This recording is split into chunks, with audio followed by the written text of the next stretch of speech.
the place green, it's time for our third day of showcases here at the virtual Las Vegas 420 Cannabis Comedy Festival.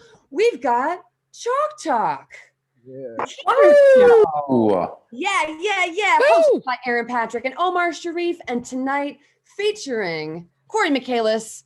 You can find him on Dry Bar Comedy, and the recent winner of the Boston Comedy Festival, the first ever virtual Boston Comedy Festival as well, Liz Glazer. All right, give it up for Chalk Talk.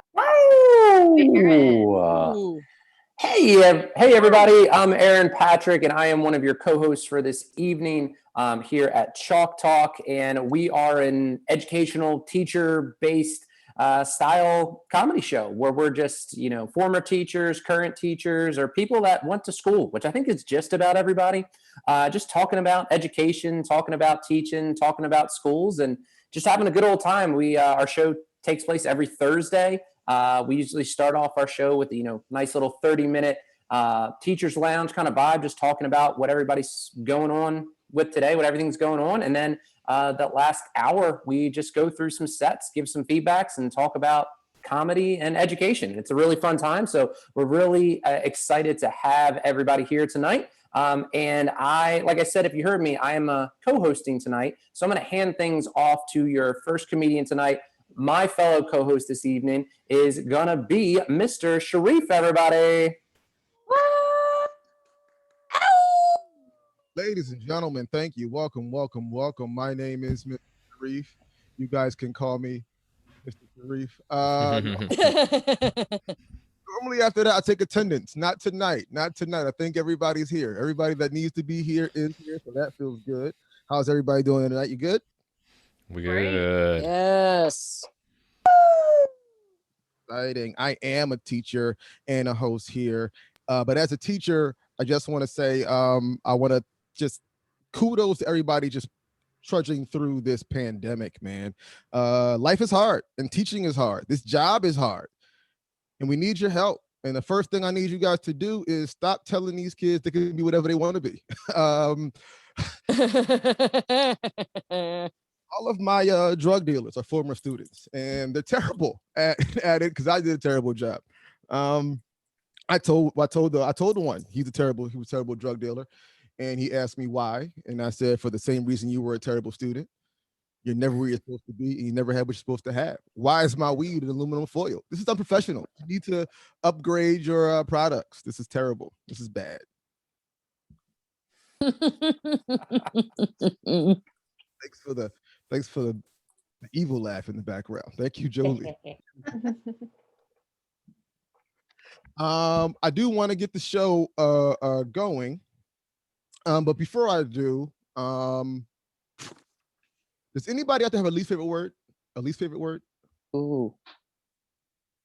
No. Moist. Moist. Moist. Popular least favorite word. Mine is interesting. I hate the word. I feel like it's a word teachers use when they're not sure if they're gonna let students down. Yeah, you know what I mean? We've all been through it in those moments where we think we got the right answer and teacher just goes, hey, that's a really interesting perspective. Never. Man, I do want to get the show rolling. We have some really good comics here, and I want to make sure that we have the best show possible. So coming up to the stage first is a comedian that is on. I'm sorry. I am so sorry. This next comedian has his album reached #2 on iTunes. So coming up first is Corey Michaelis, ladies and gentlemen. Give it up one more time for Corey. Hey. Hello, everybody. So glad to be here on the rampantly Chalk Talk Comedy Showcase Virtual Las Vegas 420 Cannabis Comedy Festival show. Very excited. I don't smoke weed, but I do drink, so cheers. Let's have a good time tonight. What do you say, huh? That's how I've been waking up every morning this last year. Just shot of vodka. I don't smoke weed. I don't drink coffee. They're trying to kick my ass out of Seattle. Like, you don't belong here, fella. I don't do either one. I own a home. They're like, oh, leave Seattle. People are shocked when they learn I've never had a cup of coffee in my entire life. They're like, how do you wake up in the morning? Oh, mostly sad and erect. Oh, and also not in the morning. I quit teaching, so I don't have to wake up in the morning anymore. I quit teaching full-time to do stand-up comedy full-time because I want to try out both of the lowest-paying jobs in America. See if one of them would fit. Teaching was a good gift. I taught high school, and as a first-year high school teacher, they take advantage of you. They make you teach multiple subjects. I had 5 subjects my very first year. All my friends were like, oh my God, you must be like really, really smart. No, I am not smart. I am one day smarter than 14-year-olds. That's how smart I am. I'm in the teacher textbook the night before, just like, I don't know what we're doing tomorrow. One of the classes they had me teach was sex ed, and it was so awkward being the only virgin in the room. I hadn't had sex, and they're having me teach sex ed because I went to conservative Christian college. I actually had to sign a contract that said I wouldn't have sex, do drugs, or drink alcohol in college. And I was just flattered that they thought people were offering me those things. I didn't have to say no, right? It wasn't like I was walking around campus like, yeah, baby, I'd fuck you, but this contract has me hamstrung right now. And my word is my bond. Can I curse? Too late. Anyway. Yeah, teaching was it's not bad, you know. World history is what I taught. I taught world history for 12 years, which was, it allowed me to teach the kids about things that, like, they never think about. Maybe you've never thought of this. They didn't call it World War I at the time. That would have been super pessimistic, right? Well, there's going to be a bunch of these things. So we'll just call it one and we'll see what happens, right? At the time, they called it the Great War, and H.G. Wells, he referred to it as the war to end all wars. Calling it World War I would be like if I would have walked up to you and been like, hey, I'd like to introduce you to my starter wife. Gonna be a bunch of these goddamn things. I'm no dummy. I just introduced her as the great wife to be safe, right? And now the wife to end all wives. I'm not doing it again. I'm divorced as I married my high school sweetheart and she didn't. So it's okay. I still use her mom's grocery store club card to get discounted gas. So I think I win, right? Yeah. Would you like 40 cents off today, Mrs. Davis? Haha, you goddamn right I would. Yeah. She owes me money. Did you guys know you can do that? You can use someone else's phone number and steal all of their discounts at all the stores. You can use my ex-wife's mom's, 425-337-2168. Well, my pen wasn't ready. Oh, it's okay. I put it in the chat. Oh, there. I got you. Aaron, you can send her nudes and tell her we're banging. I don't know why I chose you. Sorry about that. Weird. Go ahead, send your dick. I don't care. If it's anything like our head, it looks the same. So, teaching's cool. Kids have weird names. I think you give your kid a weird name. That's fine. Give them the confidence to be able to handle it if I mess up their name, though, you know. Girl got mad at me once because I misspelled her name on the board for everybody to see, but her name was Rose. I was like, I actually think you can misspell that word. She was like, yeah, you can. It's R-O-Z-E. I was like, oh, pretty sure your parents were wrong. Looks like when they had you, they made 2 mistakes. All right. She's not here. Even typical names throw me. Do you guys think it's weird that pretty soon we're going to have grandmas named Brittany? Yes. I'm going to have to be okay with that. My grandma Brittany said, oh, I don't care.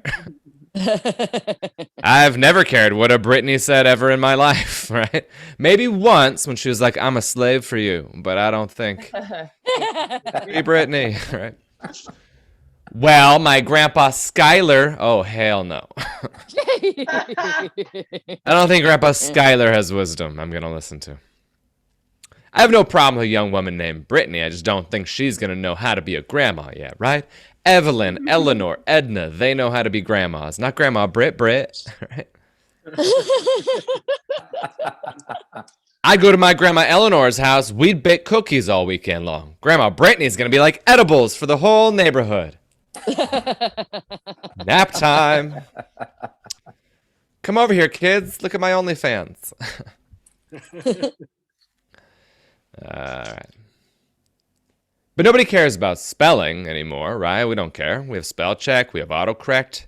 That takes care of almost everything. Not everything. If you're like me and you get that red squiggly line under a word and then it gives you 10 options to choose from, you're like, ugh, it's harder now. I didn't know the first time. I'm not going to know when you give me 10 multiple choice options to choose from, right?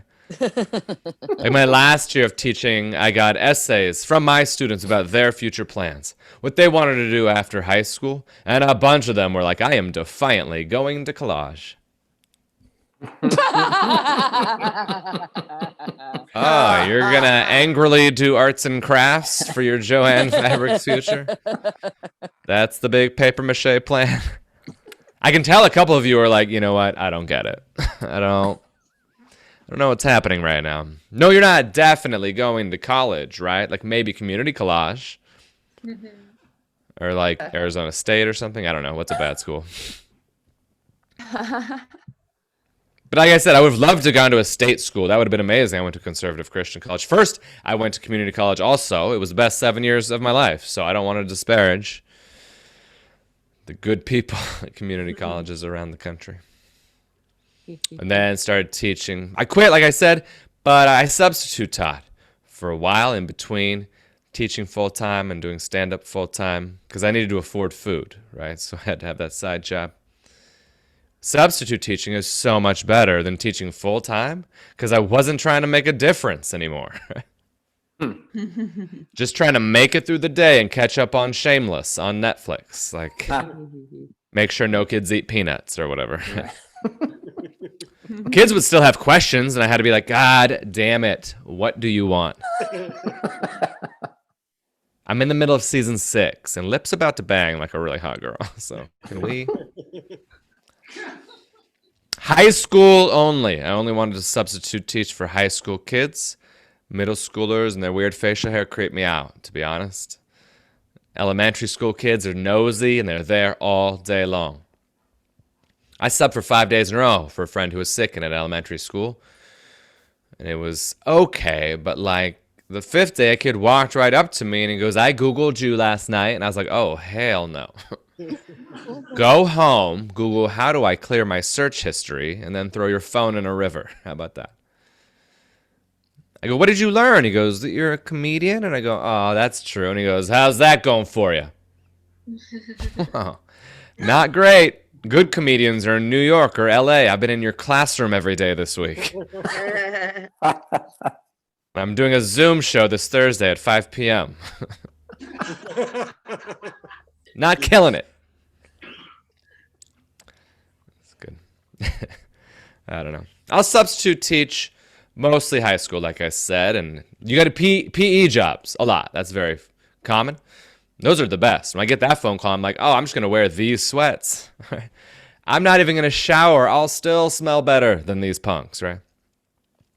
But last year, before everything shut down, I got asked to do a yoga class all day long, and I was like, I don't want to do it.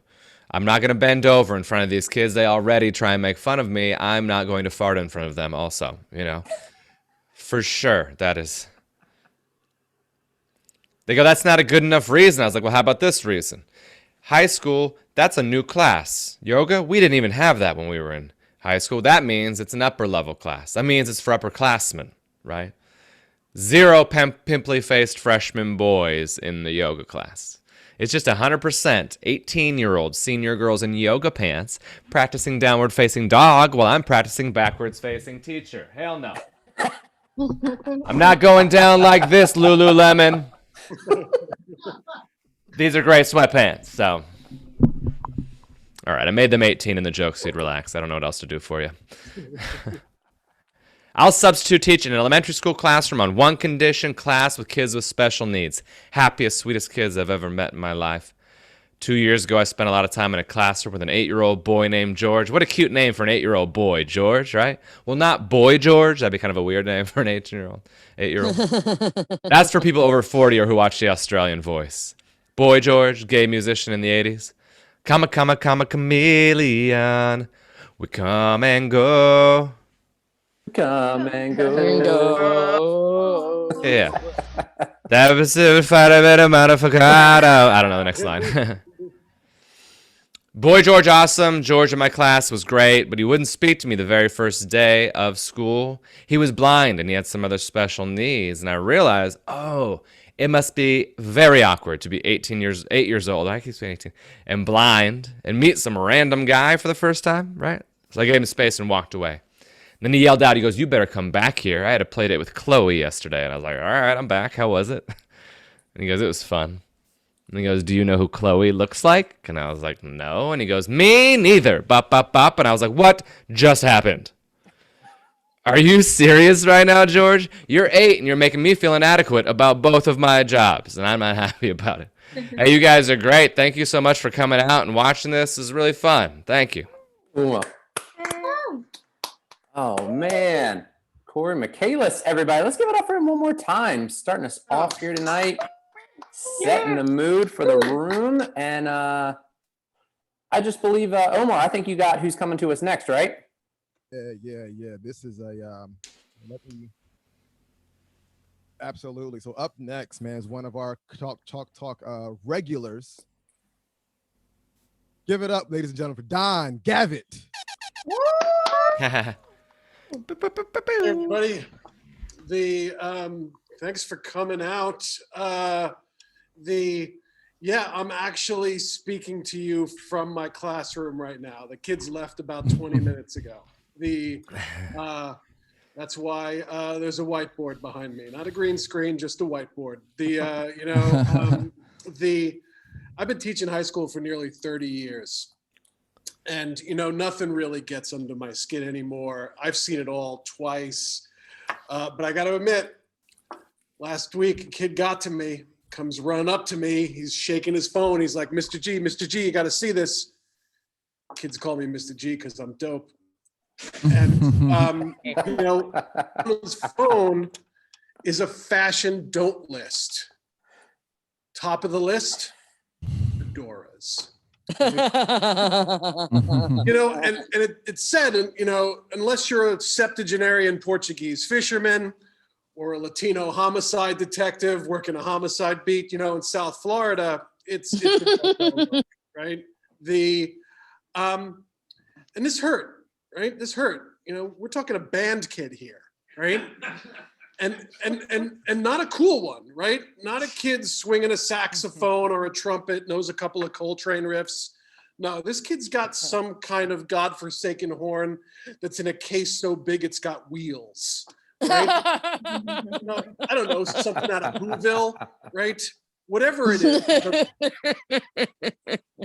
is, he's undoubtedly going to be calling it his celibacy horn in a few years, I'm just not taking fashion advice from a kid who's obviously not going to the fucking prom. So just leave it there, right? I've been teaching for a long time. I've been in this building for 20 years. I've had a lot of rooms, but something is always horrifyingly consistent. And that is I'm always across the hall from the robotics team. Right? Now, there's geeks, but there's tragic geeks, and that's the robotics team, right? I'm a professional, but even I want to bully these kids, right? They're applying mathematics in real life situations. I just don't want to be around this, right? I guess it's good they have the class. They can build friends. But it's, I'm bitter. They're already making more money than I am. And they're going to be the ones in charge of the cyborg death squads of the future. And that teacher with the fucking fedora across the hall is the first one out. I just got to get my licks in now while I can. We got a brand new high school. I've never worked in a place where everything is new. It's really great. We've even designed the school where we're the only high school in the United States that has 100% gender neutral restrooms, right? That's great. If you think this juicy little tidbit of Portland information could be used to rile up a right-wing relative, it's too late, right? Fox News has already done a story on it. In fact, I think Fox now has a weekly show called "Why Portland Makes Jesus Sad," and we're quite often the top story. Yeah.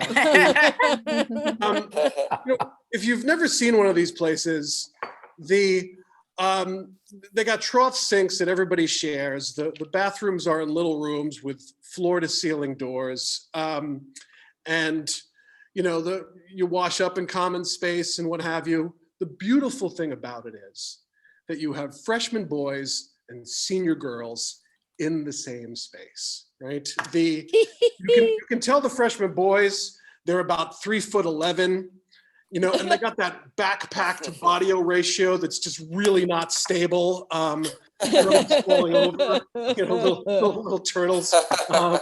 They can't get up. And the senior girls, they're like the alphas of the whole building, right? One day I saw a freshman boy, he's staring at the tampon dispenser.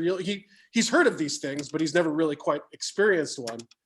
Here comes a senior girl, just pushes it out of the way. It's like, out of my way, fuck boy. I'm about to drop a clot here, right?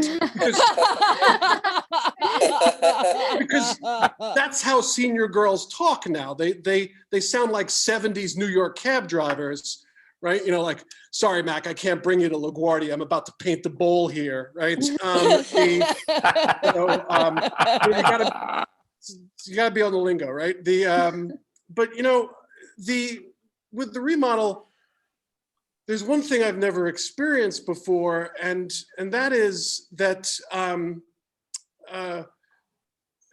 my classroom is so bright and new that it feels kind of empty. I don't know I can't get around like I used to anymore, and I was trying to figure out what was wrong, right? I got windows with glass, I got water without lead, I got all these amenities that I've never had before, but then I realized not one single penis cartoon in the entire room. Not one dick carved into a chair, not carved into a wall, not scrolled, anywhere, right? And not that one that says USA that's sticking straight up in the air. Not that one on a 45-degree angle that's spurting that says "Oh yeah," right? None of that. And this really fucked me up because for years this had been my seating chart, right? A new kid walks into the room, it's like, hey, where do I sit, G? And I'm like, rocket dick, third row. Anyway, folks, I'm Don Gavitt. Here I am in room 78, Portland High School, Northeast Portland. I'm not going to tell you what school, but thanks a lot for your time. All right, everybody, give it up for Don. Oh my goodness. I look forward to your set and your jokes every week, Don. That's why you're one of the reasons I keep coming back to Chalk Talk every Thursday. And if you're the first time here joining us and you're hearing every Thursday, that's right. Chalk Talk every Thursday through the Rampantly website. You can sign up to come on and try out your material if you're here, and this is kind of sparking up some stories of your own you want to share with us. But before we get into that, we want to continue with our show here that you all have so graciously come here to join us for. So we have our next comic coming back up to the stage. Here is going to be my, main co-host here tonight. He's going to be Mr. Sharif. Everybody, we're going to back up because he's got some more funny stories he's got to share with us tonight. Omar, come on up.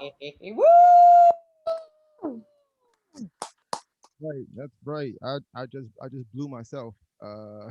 It's a regular occurrence in my house. Anyway, I don't have a lot of teacher jokes. because I don't find shit funny about traumatizing. The other day, somebody asked me, they were like, hey, like, how do you like use what you know of the kids? I said, I relive my trauma every day, trauma every day. And then I laugh in their face because why are you crying, kid? Get over it. It's gonna be okay. Look at me. I got teased for all kinds of things. Pants. And it was a travesty. It was awful. I don't have teacher jokes, but I got a lot of wife jokes. I got married recently, and she teaches me all my lessons. Okay.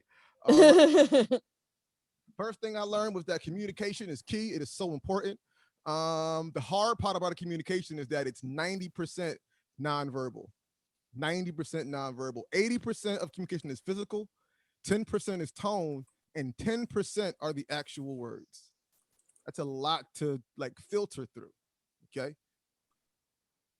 So, fellas, if you're asking a woman if she orgasmed, the answer is no. There are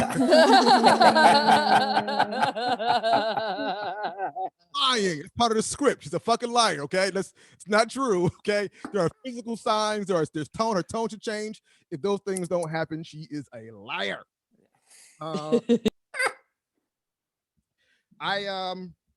Another thing we did when we got married, we had to realize we can't subscribe to gender norms. We don't at all. In our house, you just do what you're good at. That makes sense. Just so happens she's good at everything. So, that works for me. Plus, I'm a feminist. I empower women. You know what I mean? I do. I'd be like, carry your own goddamn bags. I got a fanny pack when I got married. I watched my wife with her purse, and I was like, if you can carry a purse, bitch, me too. That's right. I joined the Me Too movement, and people always laugh at my fanny pack. They're like, what are you carrying that thing? And I tell them black people shit. A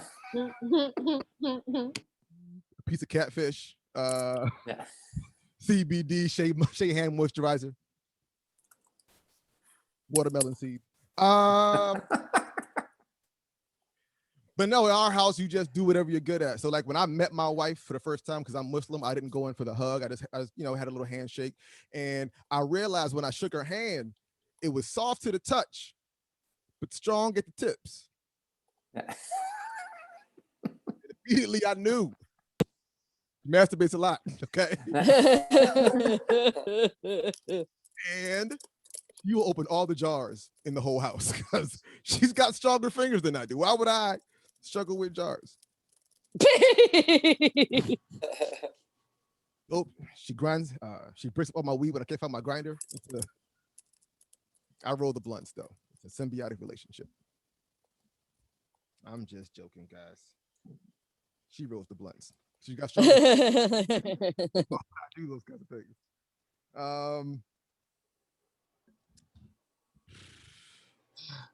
I love life, man. I realize the secret to life is realizing that you already survived the trauma of birth.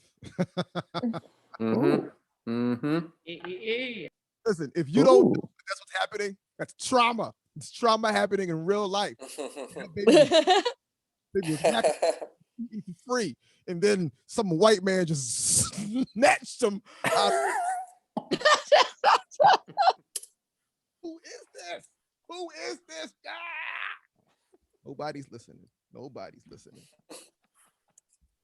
I love kids, man. You can learn a lot from kids. I had to backtrack like my life and realize that men and women will never, like, it's hard to communicate between the two of us because we're different. For men, we live in a 7-year cycle, and every 7 years is revolved around our penis. 7 years old, we realize we have a penis. Okay.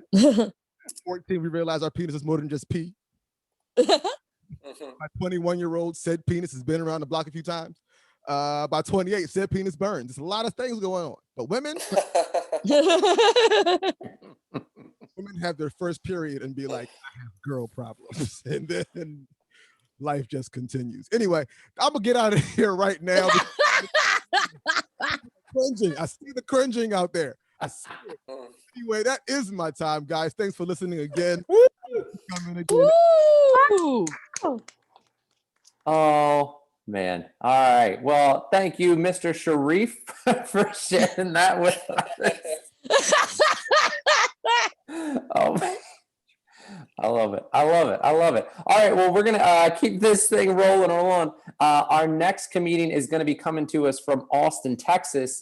He actually hosts his own show called The Callback Mike. So if you enjoy his stuff, which I know you're gonna, make sure to check him out and check out that show as well. Because, hey, he had me on there. So he must be doing something right. I think he is. I don't know if you guys like me. If you do, anyway, all right, that's enough.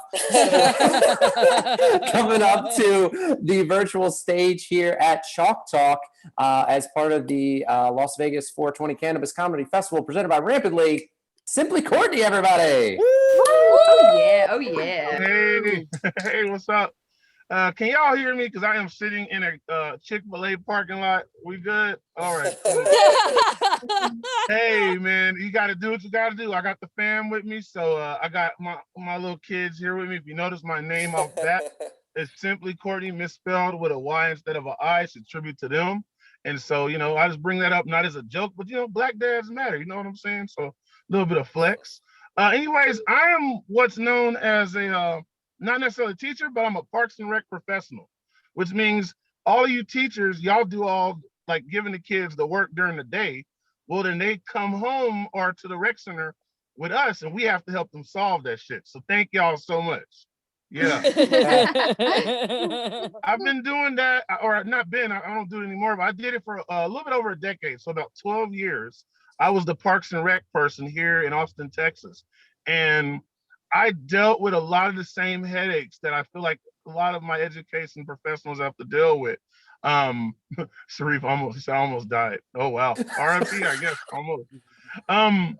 I dealt with a lot of the same headaches working with kids because a lot of the problems y'all have, like the weird names and stuff like that, you have to deal with the same thing for us, except now the parents show up and they're ready to fight us because they don't respect us, because they're like, all you do is check out balls. Which, no, I check out footballs too, you know? But like one of the strangest things I'll never forget, like my first day on the job, I remember I still had to have my badge in, I just had my little name tag on. And so my office, they set me up. My office is right next to the gym. And so all of a sudden I hear this big old commotion in the gym. So I come out from my office, I go into the gym, and it's just this kid just getting whooped up on. And I'm just like, hey, you kids, y'all stop fighting. Calm down, y'all stop. And there's one kid just getting waylaid, right? And I was just like, y'all gotta stop. Y'all acting like animals out here. And y'all, one of the kids saw my name on my name tag and was just like, mister, you got the same name as my girlfriend. And the entire gym stopped. They stopped fighting and just started laughing. Yeah. My name broke up that fight, y'all. Here's the worst part though. You know which kid it was that pointed it out and made the joke? It was the kid getting beat up.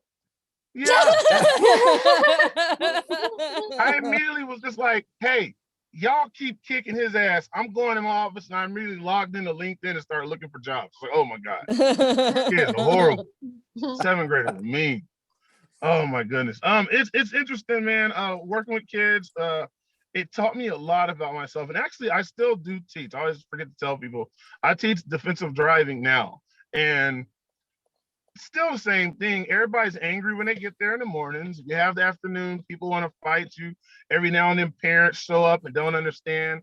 I'm like, it's 6 hours. I have to explain to people sometimes that it's 6 hours. And they're like, well, can I leave early? I was like, no, it's going to be 6 hours. And so sometimes people will show up late. And I tell them, you know, you got 20 minutes or so. If you get in here 21 minutes late, I'm going to kick you out. You're going to have to come back later. I've had people literally try to fight me in the parking lot after the class was over with. So think about it. The class is 6 hours long. I kicked them out. They waited 6 hours to try to fight me in the parking lot of a Joe's Crab Shack. Okay? Like, what is wrong with you people? I sometimes miss working with kids because adults, man, I love y'all, but y'all suck. I don't know who here has ever had to try to teach an adult something. Anybody? Is it not one of the most mind-numbingly horrible things ever? It's like kids, you understand, like, you know, little little moldable pieces of clay that they are. But adults, I feel like instead of a moldable piece of clay, cover your ears, kids. It's a moldable piece of poop is what you're trying to do. You know, like no matter what you do, it's poop. That's it. You can put a mustache on it. You can put some boobies on it, and it's still poop. That's it. You know? No disrespect to the adults in this thread, but anyways, y'all get a ticket, I guess. Holler at your boy Simply Courtney, Comedy Defensive Driving. I mean, chances are y'all are all gonna need me at some point. Let's just numbers going. You know what I'm saying? But anyways, y'all, I've been Simply Courtney. This has been my daughter Simone. That's my son Titan. Hey guys, y'all say what's up to him. What's up? There we go. All right, guys. Hey. Go ahead. Oh man. Keep dancing until they take it off on us. That's all right. Live from your neighborhood Chick-fil-A. Good thing. Yeah.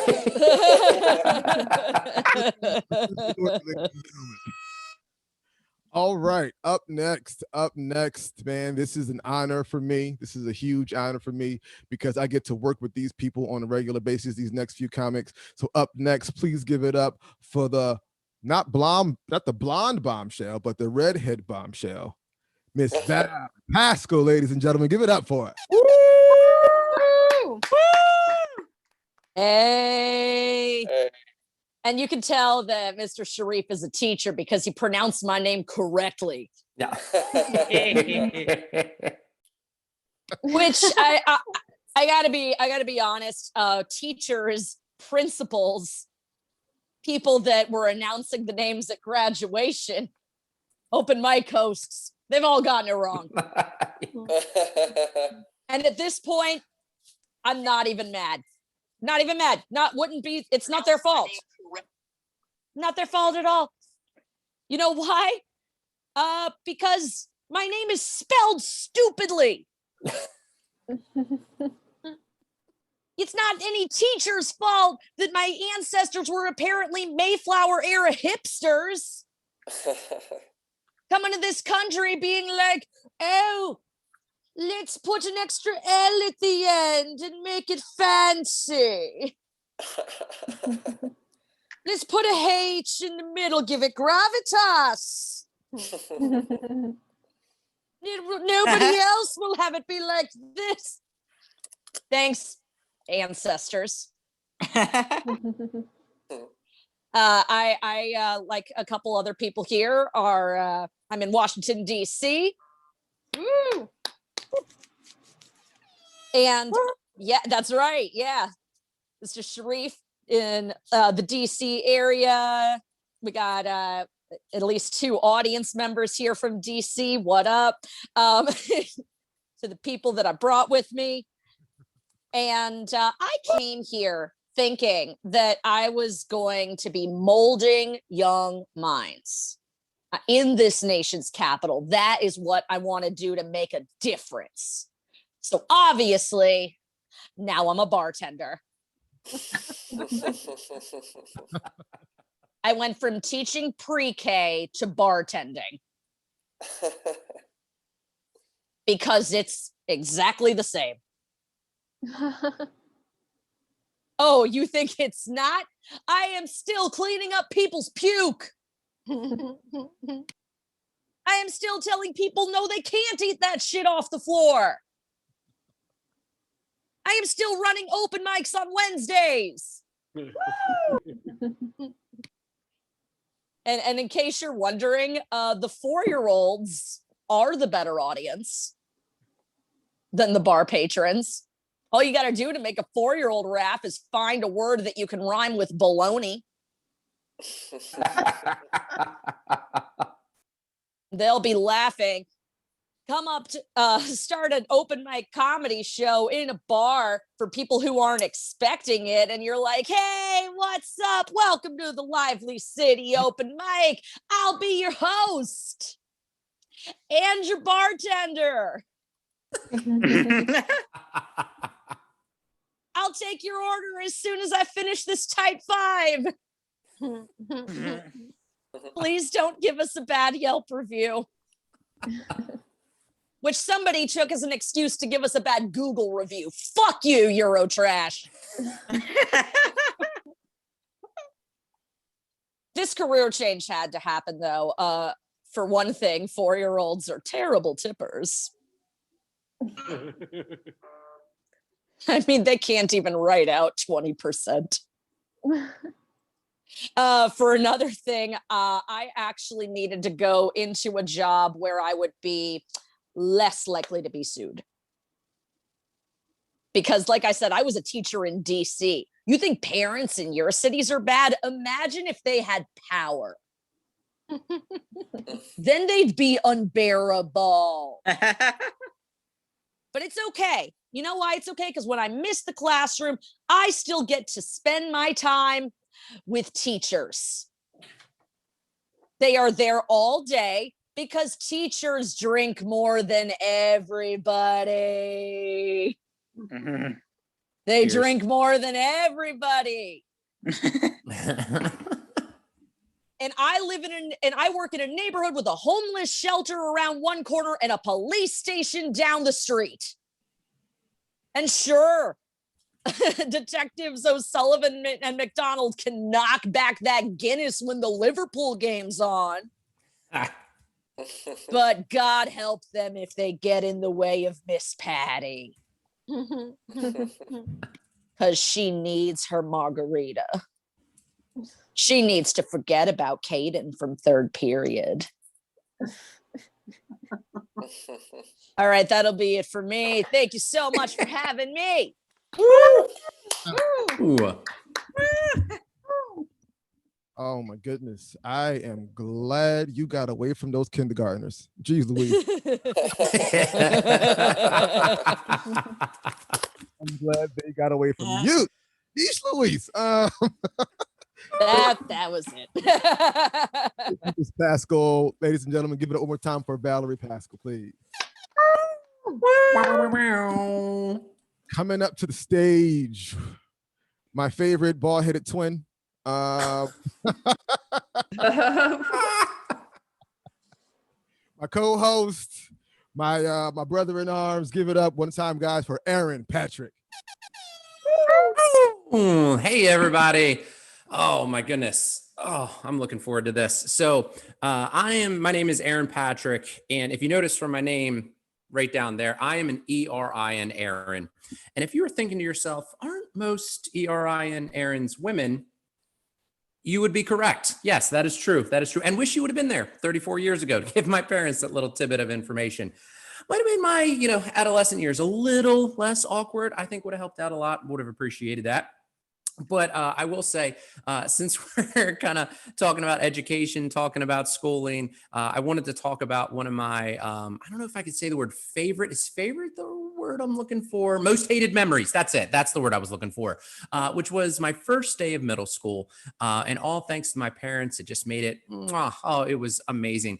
Because when I walked in and I got my schedule on the first day of you guys remember middle school, right? That was that time where we all no, it was horrible. It was hard. Nobody liked that time. I don't think anybody did. If you did, I don't know, just leave. No, don't leave. Stay, please stay. But what I will say was that first day of middle school, I got my schedule and my first class was chorus, which I didn't sign up for. Apparently my parents did, because I think they were probably thinking, you know what, we gave him a feminine sounding name. That's not enough ridicule for the first day of middle school. Let's put him in that class where he's got to sing in front of his peers. That should set him up for popularity, right? That is the equation, right? Feminine sounding name, singing. I don't know. But anyway, I'm sitting in class. And I don't know what I was doing, but I missed the teacher call my name the first time when they were bringing people down to sing the scales to figure out where you're going to fit in the chorus. Like, are you going to be an alto, a soprano, a tenor, whatever it's going to be. But my ears perked up when the teacher said my name the second time, because it was very clearly said, Aaron Patrick, where is she? Oh. It's her turn to come down and sing. I need her to come down immediately. Yeah, so prepubescent me had to stand up and, build up the courage to go, I'm Aaron Patrick. You guys remember when we couldn't talk right? Oh, some of us still can't. But as I'm walking down the steps, and I'm like, I'm going to do this. But then I started to panic because I remember that every other boy in the class was singing at a much lower octave than I could hit, right? And I was worried that something was going to go wrong. I was going to stand out again. And I was like, I can't stand out 3 times in a day. I just can't on the first day. I got to get through a little normalcy. So I took some advice from my dad, which is fake it till you make it, right? And so I did my best to fake a really good smooth jazz do re mi, right? It started out good, but then it ended with a fa la ti do. Oh, remember, like I said, I couldn't talk normal, and it wouldn't have been that big of a deal. But that nickname Tito stuck around for much longer than I would have liked. Still get mail addressed to that name. But what I will say is I'm on this. I know a couple of us tonight are on this kick of names because when you're a teacher, names are really important, especially that first day of school, right? When you get that roll of students' names and you just got to go through and you're like, I hope I get this kid's name right. Because if I say it wrong, I'm gonna ruin this kid's teenage years. I am, right? So I got to go through, and I will. There's a little piece of advice from one teacher to another. If you're looking at your roll and you come across the name like, I don't know, and your brain says, you're like, I think that says anus, right? Just go with anise. Just be safe, just keep it clean, keep it clean.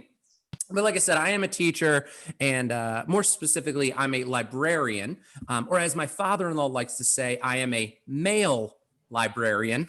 I don't know what he's doing. I don't know what the air quotes around male are, but he laughs and has a good time. And you know what they say? Happy wife's dad, or I don't know. I'm bad with sayings. I'm bad with words.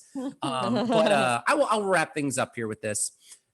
As a teacher, when you're, I'll back up a second. When you're a comedian, people always say, tell me a joke, right? That happens all the time. But when you're a teacher and people find out, they want to, I want to hear some juicy teacher stories, right? Tell me some stuff about your kids, right? Stuff that you wouldn't tell. And I always go, do you want to hear about the story of the kindergartner that spit in my face because I wouldn't let him sit next to his friend during circle time? Is that, you want to hear that? Or how about this? How about the 7th grader who was going to stab me in the jugular with a pen, but I veered right instead of veering left? You're right. Do you want to hear that? Or how about the high school sophomore who looked me dead in the eyes and said, you look like a man that has 0 friends. I think what I'm trying to get at is teaching. It's a really rewarding profession. So if you haven't thought about it, maybe give it a try sometime. But that is my time. I am, again, one of your co-hosts tonight here at Chalk Talk, Aaron Patrick. Thank you, everybody. This is a fun show. Aaron, my brother-in-law's name is Annis. He's been called anus a few times. My wife's name is Ass. It's never good. It's never done around here. So I love that joke. One more time, guys, give it up for Aaron Patrick, my favorite bald-headed. Woo! Rounding up the host, the Chalk Talk host, the last, not save the best for last, the best Chalk Talk host for last. Ladies and gentlemen, please put your hands together for Miss Addison. Oh, yes, cheer for me. It's my first year teaching. Yeah. Just got my master's in the art of teaching. And one cohort member really stood out. And I was always jealous of her students. She was a teacher to the hard of hearing community, so they never had to hear her voice. I don't know why. I'm on gallery. It's still, not on me. Of course, the attention is not on me. This is strange, all right? Everything is on the spotlight of me. Like, kids don't know how to talk with their masks on, so it's super easy to break up any conversations that's going on in the classroom because I'm louder. This year is actually pretty awesome for me. I'm a high school Spanish teacher. I think it's karma because in the 6th grade, I locked my French teacher out of the classroom. So I call my students my birth control to their faces. Recently, they've been bad birth control, which means that they've been really nice students. But one kid asked if birth control and Plan B were the same. No. But at least he asked. He felt comfortable. And these are the things that we should be teaching our kids. And like kids, they want to know these kinds of things. And they say, we want to know about taxes. And I'm like, yes, I want to know about taxes too. My grandmother still does my taxes, which is the only reason I don't have an OnlyFans. If I did, attendance would be so much higher. I met up with my department yesterday for drinks at Valerie's bar. Miss Patty's based off of me, only slightly. And we got into that discussion of like, what have kids learned this year? And the Italian teacher was going on. She was like, oh, this year, my students have learned about culture. They've learned how to make pasta from scratch and complex grammatical structures. And the French teacher was saying, oh, his students have learned about social issues in Canada, improved their pronunciation, and like improved their literacy overall. And I was like, my students have learned that they're lucky to have me. One student walked in the other day and was like, oh, it's hot in here. I was like, yeah, I'll leave. Oh, okay. They've also learned that I like the sound of my own voice, which is why I became a teacher. Like, I don't know what's higher right now, my self-esteem or me when I'm teaching. And the final thing that they said that they and according to a couple students, they've learned some Spanish. So I'm the favorite teacher, obviously. I'm the weird teacher. Like, I wear ankle weights while teaching so I can get some exercise during it. And I also do this because I know that some students are going to ask, like, what are those? Why are you wearing those? And I tell them, like, oh, I'm glad. I want you to be asking me these questions so you're comfortable asking about your surroundings.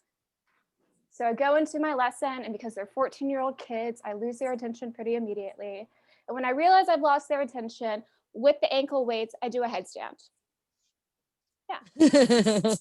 regain their attention, and they're a little shocked. They're like, how could you do that? And I tell them, you know what? It took a lot of practice. I made a lot of errors along the way, much like you and your, adventures in learning Spanish. And we continue into the lesson. And because they're 14-fucking-year-old kids, I lose their attention again. This time when I realize it, I do another headstand with a mid-air split with the ankle weights on. And the students are like, when are you going to wear pants?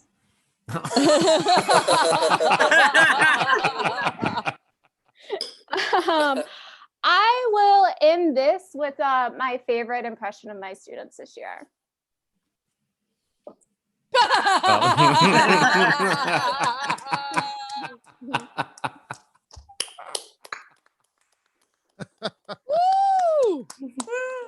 Oh man, that was great. Oh my goodness, thank you, Addison. That was great. So let's give it up for Addison, everybody.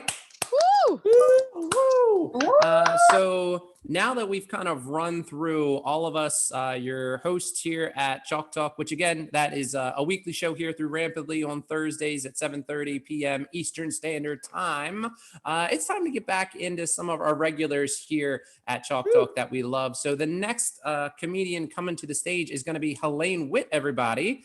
So Helene returned back to stand-up after retiring from teaching. She wrote jokes that Joan Rivers told on The Late Show with Johnny Carson and has been seen several times on the Wendy Williams Street Talk segments. And she performs mostly in New York. But tonight, luckily for all of you and all of us, she is performing here with us. Please welcome to the virtual stage here at Chalk Talk, Helene Witt, everybody. Thank you. I think it's funny that I wrote jokes for Joan Rivers because that would mean I'm pretty friggin' old, right? Oh. And I love being on the shows in California because it's so exciting. I see my friend Liz, my friend Janet, both here. And the thing about the shows in California for an old teacher like me is it's a little bit late for me. It's like past my bedtime. I call this the past my bedtime theater. So what I do is when I get really tired, I don't say anything, but I put my stunt double up and then very like funny at all. That lady never laughs at anybody. But I am retired from teaching, and I remember a story. You know, I taught in the toughest school in South Jamaica, Queens. That's where it was. Very tough school, elementary. And, you know, I remember the time that it was Friday afternoon. I said, I'm going upstate this weekend. So to see my nephew, and this girl goes, I'm going upstate too. Now, upstate is a big place. So I said, she said, I'm going to see my dad. So I said, oh, my nephew is at Ithaca. It's a college. And she said, my father's at Attica. It's a state prison. And then I'm just saying that for those who don't know what Attica is. I know there's I don't know. So she said, I'm going to Attica. I said, I'm going to Ithaca. So then she said, how long is your nephew there for? So I said, well, he's going to be there 4 years unless he doesn't behave himself. Then he'll be there 5. She said, oh, my father's in for 7, but if he behaves, he'll be gone from there in 5 years. Also. Anyway, yeah, my school was so tough. I mean, people think how bad could these little kids be? So I'm glad some of the other comics proved to you that they could be so naughty. I mean, when we were young, we used to chew our wooden pencils. These kids swallow the erasers and wash it down with vodka. 2nd grade. And we used to carve our sweetheart's name in the desk. These kids carved their sweetheart's name in their sweetheart. And like, they're rude. The kids are rude. I see this kid picking his teeth. Hey, that's my car antenna. And they do make fun of you, like somebody said. They're like hecklers, you know.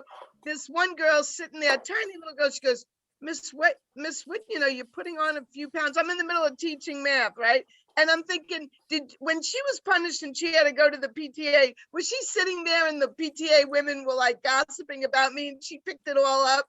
Where else would this come from? And, you know, your nails aren't really done very well. Whoever said that to Mrs. Podmanez when I was in school in the 50s? Anyway, so crazy how rude they could be. But, you know, they never gave us money for supplies in my school. So when I was teaching measurement, I went home, I brought in my bathroom scale, my Weight Watcher scale, and my cocaine scale. I'm kidding. I'm only kidding. I never went to Weight Watchers. But, you know, the principal sat in his ivory tower, never came out, doesn't know what teaching is like. And he said to us in the staff meeting, no matter what happens, make it into a teachable moment. So there I am, I'm 5 feet tall, I'm breaking up a fight. And this kid goes, he strangled me terrible. I said, teachable moment. You're using your adverbs incorrectly. He strangled you terribly.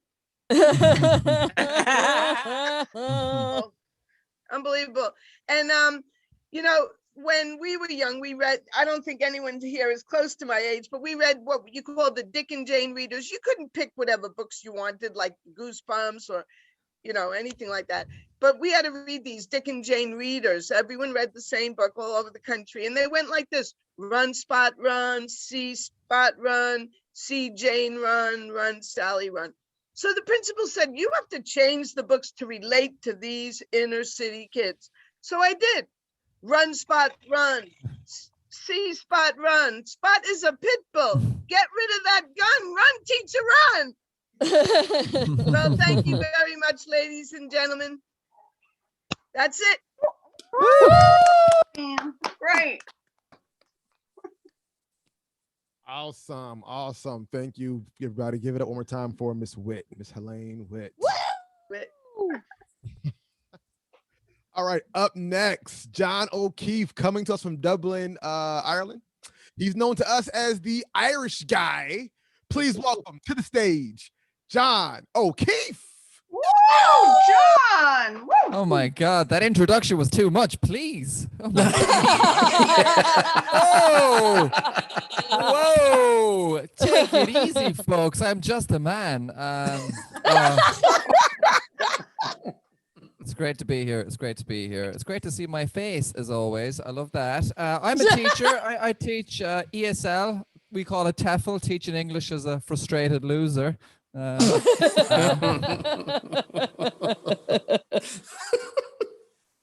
mean, I say I teach English. Really, I teach my students their tenancy rights. That's most of my day. Flavia, you didn't have to marry your landlord. Again, that was not in the lease. Gustavo, 600 a month is pricey to sleep upright in a shower. My dad gets embarrassed. When I told him I worked in TEFL, he said, "You sell frying pans?" And I was like, no, but we should work on our relationship. This is upsetting. Yeah. A woman came up to me after a show once and said, you shouldn't joke about teachers. They work very hard. And I was like, no, we don't. I should know. And then she goes, I've got solidarity for teachers. And I said, I'm so sorry, you're a TEFL teacher. And she went, I'm a real teacher. It's like, I think it's a fucking real hypocrite. I think that's what you mean to say. Anyway, so that's life. But my girlfriend gave me a nice present. So she gave me a world's best teacher mug. And I was like, why are you lying to me? Like, if you're lying about this, what else are you lying to me about? Do you not like it when I cry? Is that why you've given me ceramics? World's best teacher. I'm not even a real teacher. I'm a TEFL teacher. She was right. I'm not even a real TEFL teacher, actually. I'm a substitute TEFL teacher. Do you guys know what that means? I cover for people too hungover to come in and be better than me.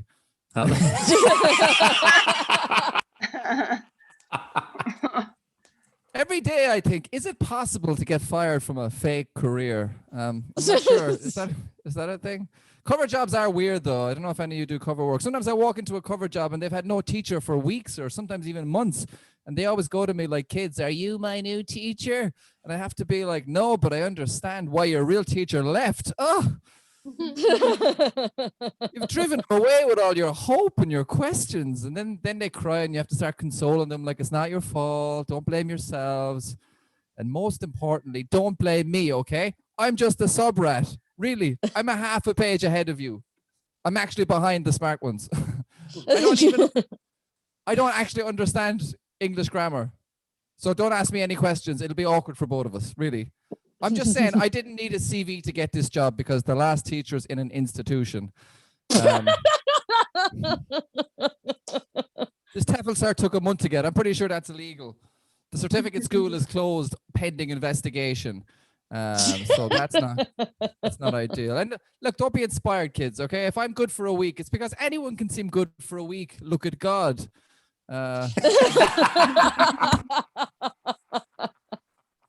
One week he made the world and then he started slacking, and I'm not God. I'm a TEFL teacher. I love my job. I want to be clear about that. I do think TEFL teaching is a great career when you decide your dreams are bigger than you. I think people who teach TEFL, we're not heroes. We're not going to die for what we believe in. We're going to take really long breaks and then blame the students for not learning English. That's the TEFL way.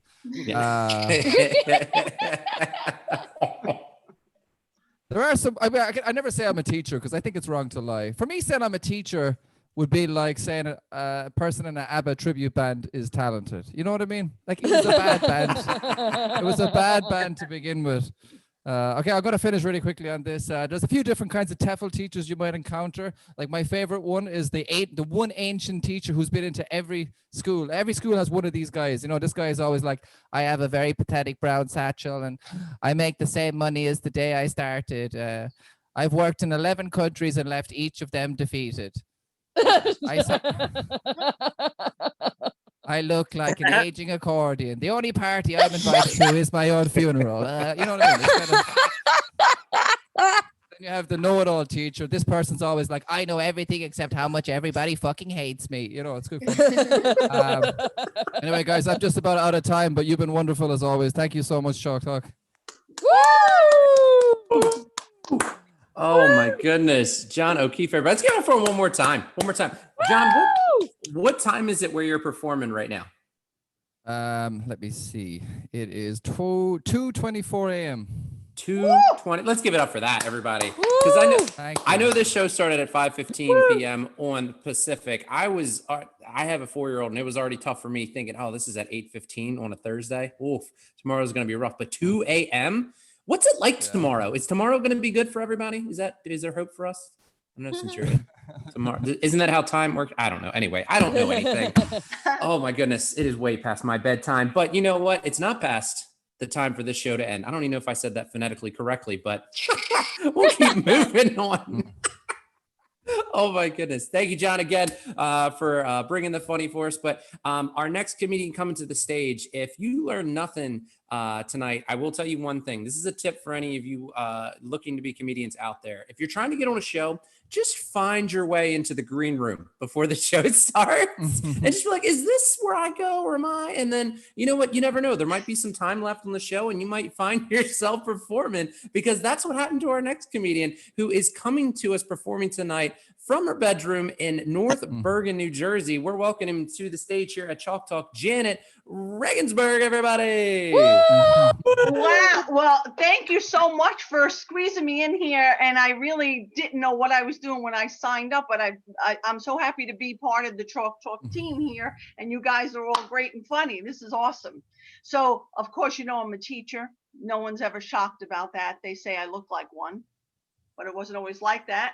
Back in the 80s, when I was slimmer and sexier, I used to be mistaken for a substitute teacher. And in my 20s, people said I look like Jamie Lee Curtis. Right? Now it's more like Tony Curtis, and he's dead. Hey, at least he was good looking, right? So this past year has been crazy, and I was asked to mentor a new teacher. And she asked me, how do I handle discipline? And I told her it's easy. You just gotta have some good questioning techniques, keep you calm, stay cool, right? So if a kid's acting up, you say, so you're gonna keep disrupting my class, will you? How's an F gonna look on your report card, or isn't it? You're a little bastard, aren't you? And I told her, be honest with the students. They respect that. For example, a kid yelled out in my algebra class, when am I ever going to use factoring a quadratic? I said, you? Never. Another kid says to me, you remind me of my grandmother. I said, oh, how sweet. You remind me of that kid I failed last year.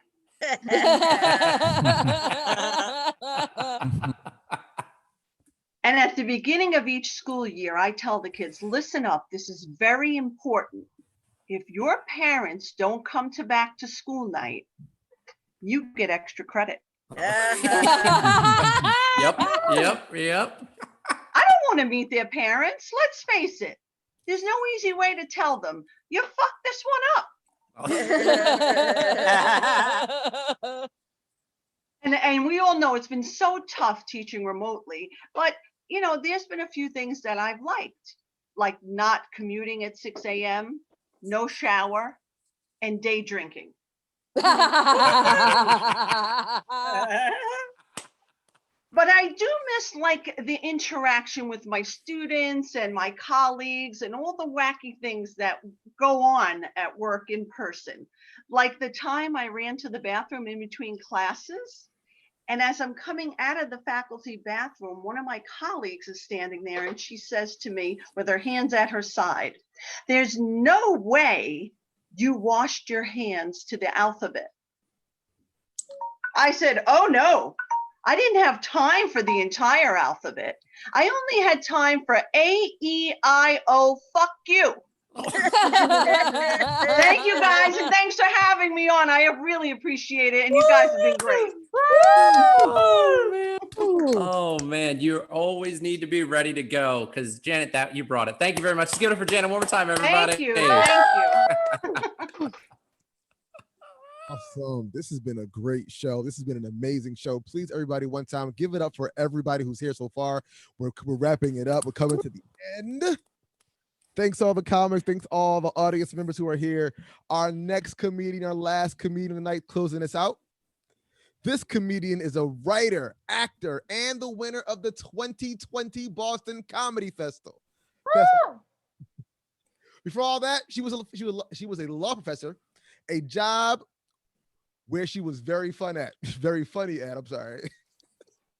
And we are so excited to have her. Please give it up for Liz Glazier. Thank you. Yeah, that's true. You guys know this, but like that's the typical route to stand-up comedy. You know, I mean, if you want to be a stand-up comedian, you do this, right? You go to law school for 3 years, then you practice for 2 years, then you teach for 9 years, then give it all up and do stand-up comedy. Yelling into your computer in front of the bathroom with the cat litter. That's living. People are like, why did you go to law school? I'm like, I'm going to tell a joke in approximately 14 years. I'm a planner. Like, I feel like when I think about, you know, why I actually went to, like, I had like decent LSAT scores and off the charts OCD, you know, just like very, very anxious. That's like what you do as a lawyer. Like in law school, we used to tell, you know, the students, like, we're teaching you to think like a lawyer. And as like, especially as I've had like some distance from it, because I haven't taught since 2015, I've been doing this stuff. And, you know, I'm like, what is thinking like a lawyer? And I don't know if you guys know this, but like in law school, the way that you give tests is like law school tests are these fact patterns, okay? And it's like you think of everything that could possibly go wrong in a fact pattern. So it's like you're on a train and it's going full speed, and at that same speed is another train and they collide, and like what does everybody owe each other? And it's like teaching you to just be the most worried person in every situation. So I feel like, I mean, I honestly remember like when I was taking law school exams, like when I was a student, I just wanted everything to work out fine. Like I didn't do well in law school as law student. I taught property. That was like, you know, the class that I taught the most. I got a C in property when I was in law school. And like,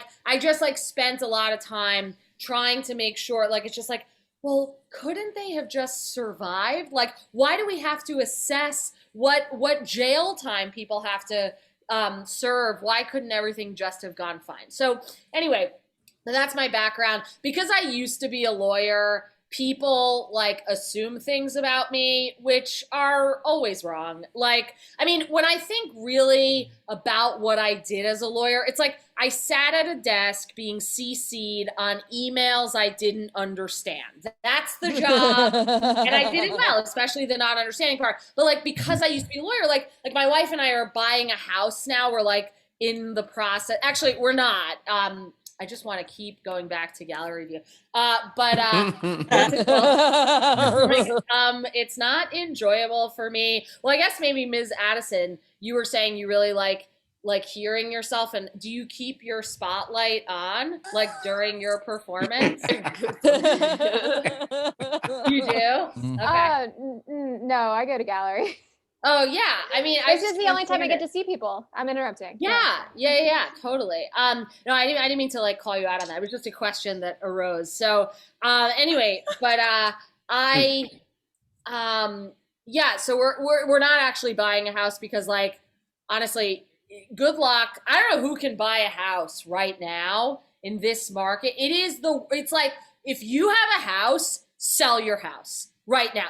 I'm not trying to like give financial advice, just sell your house. How many, like, I think, you know, Hollywood, anything that has like terrible, I think I could win the lottery earlier than I could get accepted for buying a house. We have this real estate broker, Larry. My wife hates him, and I love him because my wife hates him. And like, she's like, you know, I think Larry's such a pest. I'm like, yes, exactly. Like, that's what you want. We had this real estate broker at first. She like came with the app kind of thing.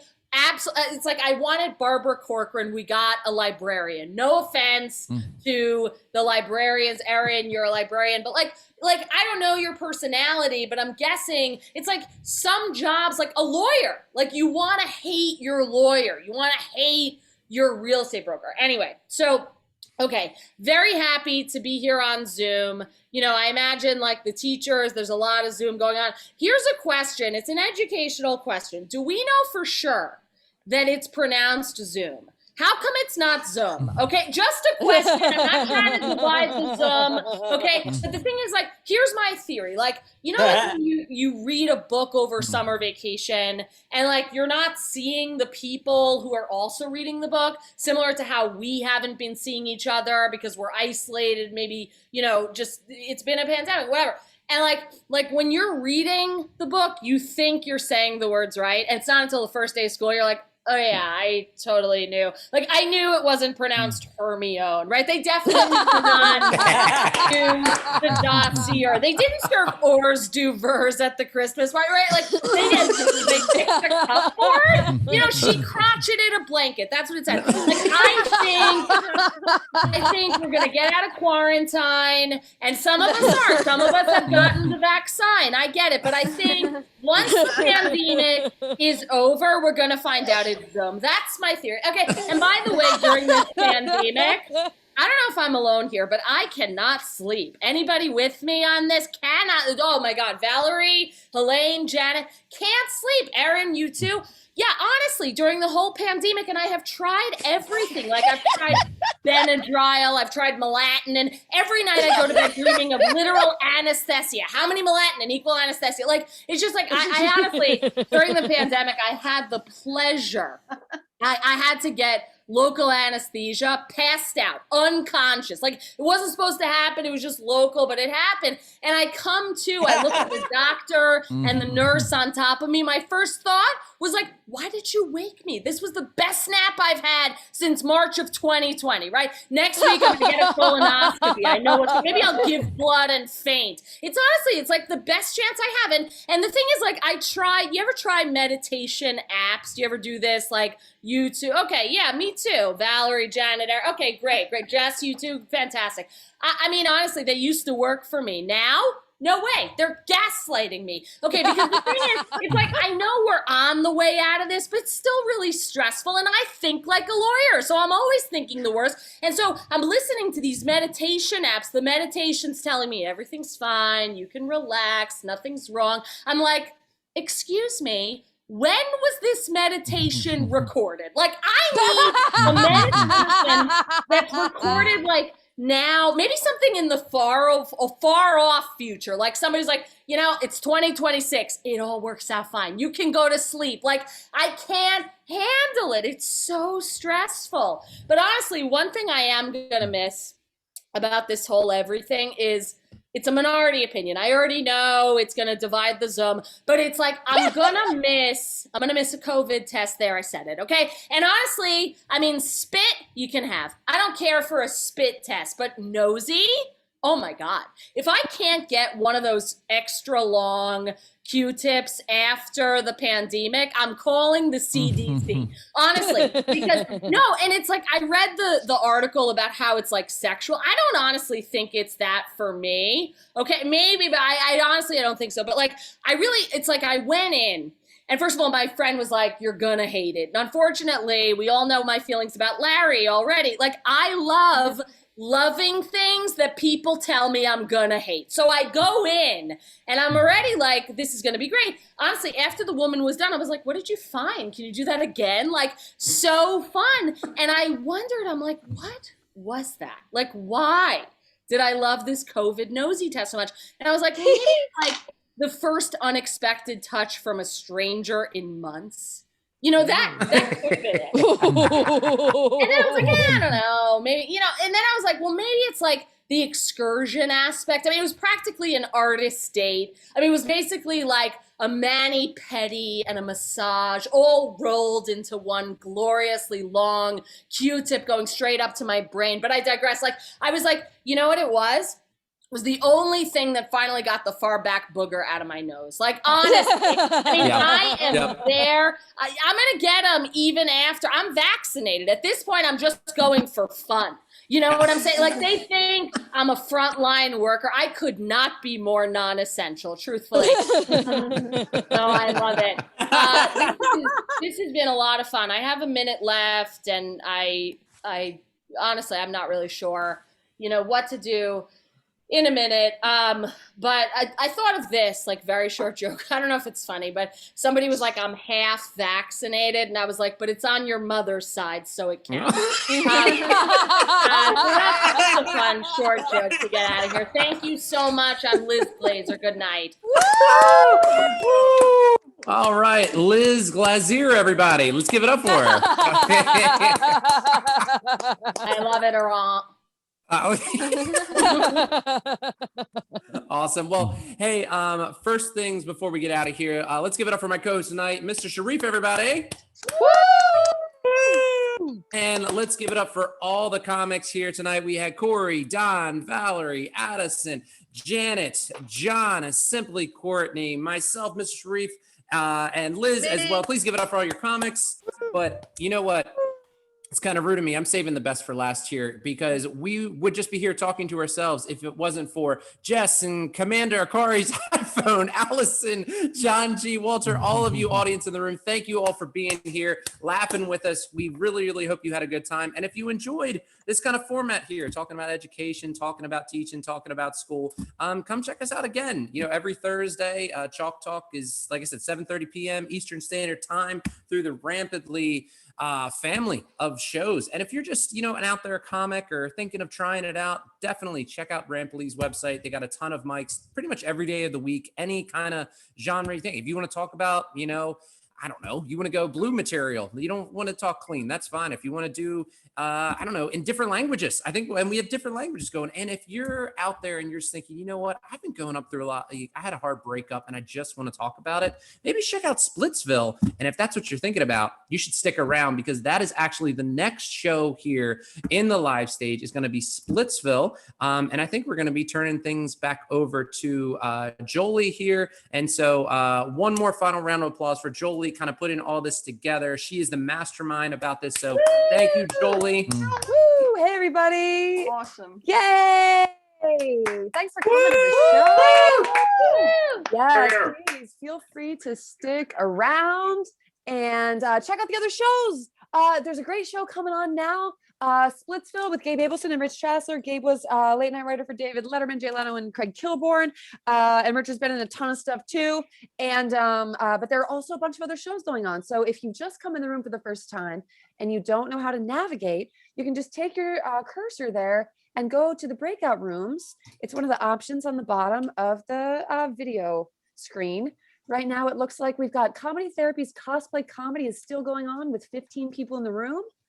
We've also got the Hot Breath Roast Show with 13 people in the room. We've got District Comedy's TB&J Mike that is starting at 7:00 p.m. And I was going to show you a tile for that. Let me see if I can pull one up. Is it here? Where's my District Comedy? I don't see it. Okay. Oh, here it is. Yeah, Tom Baylor from TB&J is bringing his District Comedy show here. If you aren't familiar with District Comedy, it is yet another virtual comedy platform that does open mics and they do game nights and they do fun stuff. And they are based in DC, along with a lot of the hosts from the show. So can we give it up again for Omar and for Aaron and for Addison and for Val, our 4 hosts for this show. We had to pick just 2 for this special, but hey, we've got the Comedy 24-hour comedy marathon coming up in 2.5 months.